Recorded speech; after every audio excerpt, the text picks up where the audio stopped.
యోహాను సువార్త 8 అధ్యాయం 4 బోధకుడా, ఈ స్త్రీ వ్యభిచారం చేయుచుండగా పట్టుబడెను. అటువారిని రాళ్లు రువి చంపవలనని ధర్మశాస్త్రంలో మోషే మనకు ఆజ్ఞాపించెను గదా. ఆయనను నీవేం చెప్పుచున్నావని ఆయనను అడిగిరి. ఆయన మీద నేరం మోపవలనని ఆయనను శోధించుచు ఇలాగున అడిగిరి. అయితే యేసు వంగి నేల మీద వేళ్ళతో ఏమో రాయుచుండెను.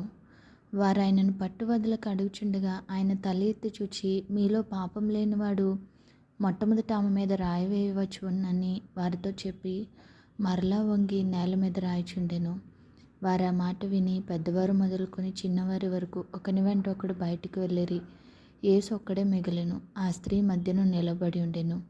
యేసు తలెత్తి చూచి, అమ్మా, వారెక్కడనున్నారు?